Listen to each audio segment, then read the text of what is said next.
আসসালামু আলাইকুম প্রিয় শিক্ষার্থী বন্ধুরা, আজকে আমি খুবই গুরুত্বপূর্ণ 9টি অঙ্ক সমাধান করে দিব। যে অঙ্কগুলো বিভিন্ন চাকরির পরীক্ষায় বারবার এসেছে এবং এই অঙ্কগুলো না জানলে আপনারা পরীক্ষায় খুব একটা ভালো করতে পারবেন না। এই জন্য আপনাদের জন্য আমি গুরুত্বপূর্ণ এই 9টি অঙ্ক নিয়ে এসেছি, যা আপনাদের উপকারে আসবে। চলুন তাহলে শুরু করা যাক আজকের ক্লাসটি। দেখেন, 1 নম্বর অঙ্কটা বলছে পি প্লাস 1/p ইকুয়াল 3 হলে পি পাওয়ার প্লাস 1/p পাওয়ার এর মান কত। যদি এরকম থাকে যে পি পাওয়ার 1/p পাওয়ার, তাহলে আমরা একটা সূত্র ব্যবহার করব। সূত্রটা হচ্ছে n square minus 2 all square minus 2। আর যদি এখানে পি প্লাস 1/p, এখানে যদি পি মাইনাস 1/p এর মান দেওয়া থাকে, তাহলে আমরা এখানে লিখব n square plus 2 all square plus 2 minus 2। এখানে সবসময় মাইনাস 2 থাকবে। তাহলে যেহেতু এখানে প্লাস আছে, তাই আমরা এখানে মাইনাস নিছি। তাহলে দেখেন, n স্কোয়ার, n এর মান হচ্ছে 3। n এর মান যদি আমরা 3 ধরি, তাহলে 3 এর উপর square minus 2 all square minus 2। এবার দেখেন, 3 এর উপর স্কোয়ার করলে 3 3 9, 9 মাইনাস 2 অল স্কোয়ার মাইনাস 2। 9 থেকে 2 যদি আমরা বিয়োগ করি, তাহলে হচ্ছে 7। 7 এর উপর স্কোয়ার মাইনাস 2, 7 এর উপর স্কোয়ার করলে হচ্ছে 7 7, 7 এর উপর স্কোয়ার করলে হচ্ছে 7 7 49, আর 49 মাইনাস 2 ইকুয়াল 47।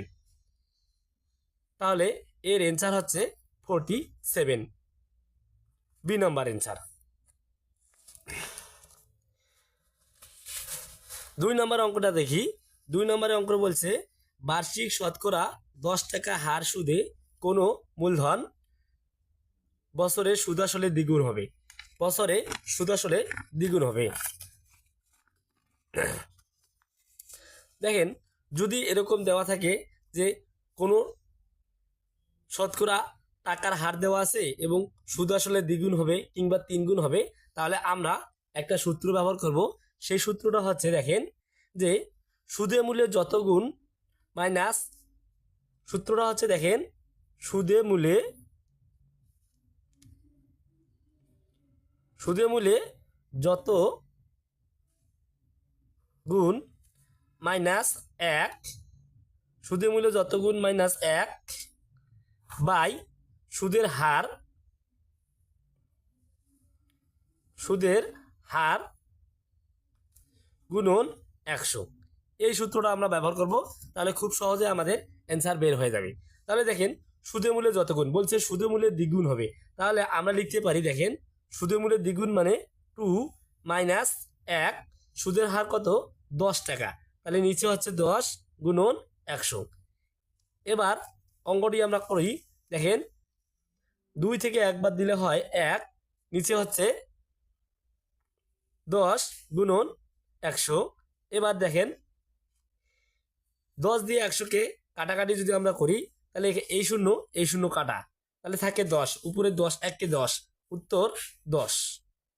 তাহলে সুদে মূল্যে কত, উত্তর হচ্ছে 10 বছর। Answer C. 3 নম্বর অঙ্কটা দেখি। 3 নম্বর অঙ্কটা বলছে একটি মোটরসাইকেল 12% ক্ষতিতে বিক্রি করা হলো। যদি বিক্রয় মূল্য 1200 টাকা বেশি হতো, তাহলে 8% লাভ হতো। মোটরসাইকেলের ক্রয় মূল্য কত। খুবই গুরুত্বপূর্ণ একটা অঙ্ক। প্রায় চাকরি পরীক্ষায় এই ধরনের অঙ্কগুলো আসে। দেখেন, একটি মোটরসাইকেল 12% ক্ষতিতে বিক্রি করা হলো। যদি বিক্রয় মূল্য 1200 টাকা বেশি হতো, তাহলে 8% লাভ হতো। মোটরসাইকেলের ক্রয় মূল্য কত। তাহলে এই ধরনের অঙ্কটা আমরা এইভাবে করতে পারি। এখানে দেখেন, 12% ক্ষতি এবং 8% লাভ, অর্থাৎ 1200 টাকা যদি বেশি বিক্রি করা হতো, তাহলে 12% ক্ষতি পুষিয়ে আবার 8% লাভ হয়ে যেত। তাহলে আমরা এইটাকে এইভাবে করতে পারি। দেখেন, এখানে হচ্ছে 12% যোগ 8% সমান সমান হচ্ছে 20%, অর্থাৎ 20%। এখন দেখেন তো, এই যে 1200 টাকা যদি বেশি বিক্রি করা হয়, তাহলে এই 12% ক্ষতি পুষিয়ে আবার 8% লাভ হয়ে যায়, তাহলে আমরা ধরে নিতে পারি না এই 12% যোগ 8% সমান 20%, তাহলে এই 20%-এর মান তো 1200 টাকা হয়। তাহলে আমরা কিন্তু এভাবে নিতে পারি যে 20%-এর মান 1200 টাকা, তাহলে 1%-এর মান কত হবে? উপরে 1200, নিচে 20। আর বলছে যেহেতু সম্পূর্ণ, তাহলে আমরা যে ক্রয় মূল্য চাইছি কত, তাহলে আমরা লিখতে পারি 100%-এর মান। তাহলে 100%-এর মান হচ্ছে উপরে 1200 গুণন 100, নিচে হচ্ছে 20। এবার যদি আমরা কাটাকাটি করি, দেখেন 20 দিয়ে যদি আমরা 100কে কাটি, তাহলে 5 × 100। আর এখানে 5 দিয়ে 1200-কে যদি আমরা গুণ করি, তাহলে হয় দেখেন 5 শূন্যের 0, 5 শূন্যের 0, 5 দুগুণে 10-এর 0, হাতে 1, 5 আর কে 6, অর্থাৎ 6000 টাকা। তাহলে মোটরসাইকেলটির মূল্য হচ্ছে 6000 টাকা।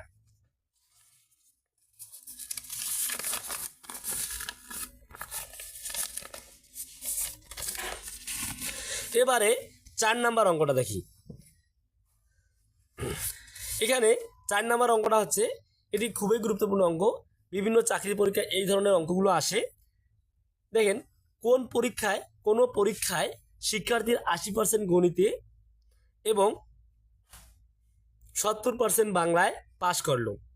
উভয় বিষয়ে 60%, উভয় বিষয়ে পাশ করলো 60%, উভয় বিষয়ে শতকরা কতজন ফেল করলো, উভয় বিষয়ে শতকরা কতজন ফেল করলো। তাহলে আমরা এটা একটা সূত্রের মাধ্যমে লিখতে পারি। এই সূত্রটা জানা থাকলে আপনাদের পক্ষে খুবই সহজ হবে অঙ্কটি করা। দেখুন সূত্রটা হচ্ছে এই যে ফেলের হার চাইছি, তাই না? তাহলে আমরা লিখতে পারি ফেলের হার ইকুয়াল 100, অর্থাৎ 100 minus m plus n minus b। এই সূত্রটির মাধ্যমে আমরা অঙ্কটি সমাধান করব। দেখেন 100, আমরা 100 লিখলাম, আর মাইনাস m এর মান হচ্ছে, দেখেন বলছে উভয় বিষয়ে ফেল, তাহলে আমরা m এর মান কত নিতে পারি? m এর মান নিতে পারি আমরা 80, অর্থাৎ গণিতে পাস। m কে আমরা ধরতে পারি গণিতে পাস। m এর মান হচ্ছে 80 প্লাস n এর মান হচ্ছে 70, বাংলায় পাস 70, মাইনাস b হচ্ছে উভয় বিষয়ে পাস, উভয় বিষয় হচ্ছে 60। এখন দেখেন 100 মাইনাস 70 আর 80 আমরা যদি যোগ করি, তাহলে হচ্ছে 150। 70 আর 80 যোগ করলে হয় 150 বিয়োগ 60। এবার 150 থেকে যদি আমরা 60 বিয়োগ করি, তাহলে হয় 0, 6 আছে 15 করতে 9, অর্থাৎ 90। এবার 100 থেকে 90 বিয়োগ করলে হয় 10, অর্থাৎ 10%। তাহলে ফেলের হার শতকরা কত পার্সেন্ট? উত্তর 10%, অ্যান্সার বি। 5 নম্বর অঙ্কটা দেখি। 5 নম্বর অঙ্কটা বলছে একটি ভগ্নাংশের লব ও হর উভয় থেকে 1 বিয়োগ করলে ভগ্নাংশটি 2/3 হয়, কিন্তু হর এবং লব উভয়ের সঙ্গে 1 যোগ করলে ভগ্নাংশটি 3/4 হয়। ভগ্নাংশটি কত? এই ধরনের অঙ্কগুলো করার জন্য আমরা একটা টেকনিক ফলো করব, সেটা হচ্ছে আমরা অপশন টেস্ট করব। অপশন টেস্ট করে এই ধরনের অঙ্কগুলো আমরা খুব সহজে বের করব। দেখেন যদি আমরা অপশন সি কে কারেক্ট ধরি, বলছে একটি লব এবং হর উভয় থেকে 1 বিয়োগ করলে ভগ্নাংশটি 3/2 হয়। তাহলে দেখেন অপশন সি হচ্ছে 7/5। এখন এখান থেকে যদি আমরা উভয় থেকে যদি আমরা 1 বিয়োগ করি, 5 থেকে 1 বিয়োগ করলে এবং 7 থেকে 1 বিয়োগ করলে কত হয়ে যাচ্ছে? এখানে হচ্ছে 4, আর এখানে হচ্ছে 7 থেকে 1 বিয়োগ করলে হচ্ছে 6। এখন এটাকে যদি আমরা কাটাকাটি করি, 2 দুগুণে 4, 3 দুগুণে 6, দেখেন এখানে কিন্তু হয়ে গেল 2/3। এবার বলছে আবার উভয়ের সঙ্গে যদি 1 যোগ করা হয়, তাহলে ভগ্নাংশটি 3/2 হয়। এবার দেখি উভয়ের সঙ্গে 1 যোগ করে অ্যান্সার কত হচ্ছে। দেখেন 5/7, এবং উভয়ের সঙ্গে 5 যোগ 1, নিচে 7 যোগ 1 সমান সমান 5 আর 1 6 আর এখানে হচ্ছে 7 আর 1 8। এবার যদি আমরা কাটাকাটি করি 3 দুগুণে 6 4 দুগুণে 8 দেখেন 3/4 হয়ে যায়। তাহলে এভাবে আমরা খুব সহজে অপশন টেস্ট করে অ্যান্সার বের করতে পারি এই ধরনের ভগ্নাংশের অঙ্কগুলো। তাহলে অ্যান্সার হচ্ছে সি। এবারে দেখেন 6 নম্বর অঙ্কটা কি বলছে। 6 নম্বর অঙ্কটা বলছে দুটি ক্রমিক সংখ্যার বর্গের অন্তর 79 হলে বড় সংখ্যাটি কত। যদি এই ধরনের অঙ্ক দেওয়া থাকে যে দুটি ক্রমিক সংখ্যার বর্গের অন্তর এত, বড় সংখ্যাটি কত অথবা ছোট সংখ্যাটি কত, তাহলে আমরা এই ধরনের অঙ্কগুলো খুব সহজে বের করব। দেখেন দুটি ক্রমিক সংখ্যার বর্গের অন্তর দেওয়া আছে, বড় সংখ্যাটি কত, তাহলে আমরা লিখতে পারি বড় সংখ্যা সমান বড় সংখ্যা। বড় সংখ্যা সমান লিখতে পারি, বড় সংখ্যা সমান আমরা লিখতে পারি বর্গের অন্তর যোগ 1। উপরে লিখব বর্গের অন্তর, বর্গের অন্তর যোগ 1/2। এই সূত্রের মাধ্যমে আমরা বড় সংখ্যাটা বের করতে পারি। বর্গের অন্তর কত? বর্গের অন্তর হচ্ছে 79 যোগ 1/2। দেখেন এবার 79 আর 1কে যোগ করলে হয় 80/2 এবং 2 দ্বারা 80কে ভাগ করলে হয় 40। তাহলে বড় সংখ্যাটি বের হলো 40। আর যদি ছোট সংখ্যাটি দেওয়া যায় তাহলে আমরা এইভাবে বের করতে পারি বর্গের অন্তর বিয়োগ 1/2। তাহলে কিন্তু ছোট সংখ্যাটা বের হয়ে যায়। আশা করি আপনারা বিষয়টা বুঝতে পেরেছেন। চলুন তাহলে 7 নম্বর অঙ্কটি করা যাক। 7 নম্বর অঙ্কটি দেখুন। 7 নম্বর অঙ্কটি বলছে একটি পঞ্চভুজের 5টি কোণের সমষ্টি কত। যদি এরকম অঙ্ক থাকে যে একটি পঞ্চভুজের 5টি কোণের সমষ্টি কত, তাহলে আমরা একটা সূত্র ব্যবহার করব। সূত্রটি হচ্ছে 2n - 4 × 90 ডিগ্রি। এই সূত্রের মাধ্যমে আমরা সহজে বের করতে পারি 2n - 4 × 90 ডিগ্রি। দেখেন 2n, এখানে n এর মান হচ্ছে, দেখেন এখানে n এর মান হচ্ছে, যেহেতু পঞ্চভুজের কথা বলছে তাহলে আমরা যেহেতু একটি পঞ্চভুজের 5টি কোণের কথা বলছে তাহলে আমরা n এর মান 5 ধরতে পারি। 5টি কোণ যেহেতু বলছে তাহলে আমরা n এর মান 5 ধরবো। তাহলে 2 × n এর মান হচ্ছে 5 - 4 × 90 ডিগ্রি। 90 ডিগ্রি দেখেন তাহলে আমরা 2কে 5 দিয়ে গুণ করলে 5 দুগুণে 10, 10 থেকে যদি আমরা 4 বিয়োগ করি, 5 দুগুণে 10 বিয়োগ 4 × 90 ডিগ্রি। এবার 10 থেকে 4 বিয়োগ করলে হয় 6, 6 × 90 ডিগ্রি। এবার বলছে 90 ডিগ্রি। এখন দেখেন তো 6 × 90 ডিগ্রি অর্থাৎ 6 সমকোণ। তাহলে একটি পঞ্চভুজের 5টি কোণের সমষ্টি হচ্ছে 6 সমকোণ, অর্থাৎ আমরা বলতে পারি 6 সমকোণ, অর্থাৎ 6 সমকোণ, অর্থাৎ 6 সমকোণ। অ্যান্সার হচ্ছে ডি। যদি এরকম দেওয়া থাকে, আবার উদাহরণস্বরূপ এরকম দেওয়া থাকে একটি ষড়ভুজের জন্য, তাহলে আমরা n ইকুয়াল, ষড়ভুজ বললে n ইকুয়াল আমরা নিতে পারি 6। এরকম সপ্তভুজ বা অষ্টভুজ বলতে পারে, যাই বলুন না কেন n এর মান আমরা সেটা ধরে কাজ করলে আমাদের এই সূত্রের মাধ্যমে অ্যান্সার বের হবে। আশা করি বিষয়টি আপনারা বুঝতে পেরেছেন। চলুন তাহলে এবার 8 নম্বর অঙ্কটি করা যাক। 8 নম্বর অঙ্কটির জন্য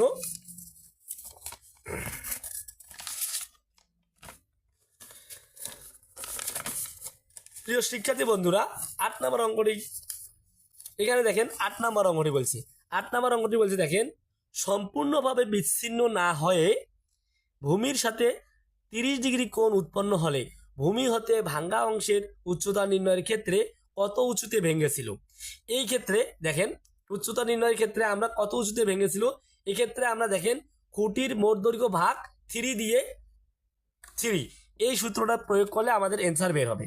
যদি 30 ডিগ্রি, অর্থাৎ দেখেন বিষয়টা বুঝেন, সম্পূর্ণভাবে বিচ্ছিন্ন না হয় ভূমির সাথে 30 ডিগ্রি কোণ উৎপন্ন করে, অর্থাৎ 30 ডিগ্রি কোণ উৎপন্ন হলে ভূমি হতে ভাঙ্গা অংশের উচ্চতা নির্ণয়ের ক্ষেত্রে কত উঁচুতে ভেঙেছিল, এক্ষেত্রে আমরা খুঁটির মোট দৈর্ঘ্য ভাগ 3, এই সূত্রটা প্রয়োগ করলে কিন্তু আমরা অ্যান্সার পাবো।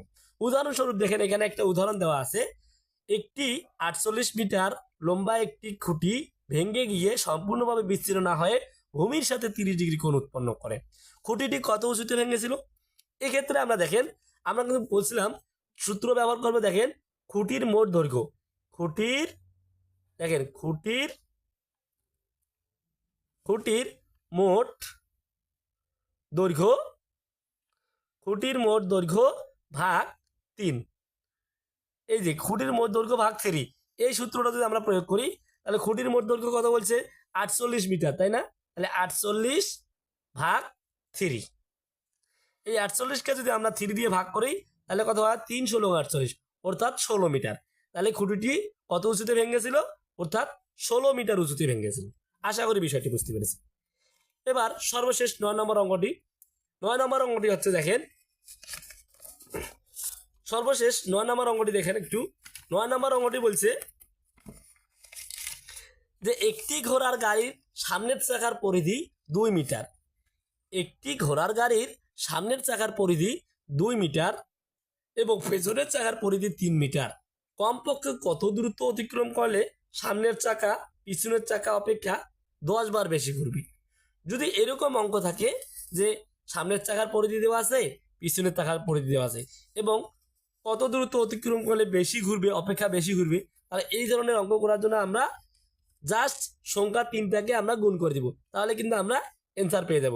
যেমন 2 × 3 × 10, আমরা যখন গুণ করি 3 × 2 = 6 এবং 6 × 10 = 60, অর্থাৎ 60 মিটার।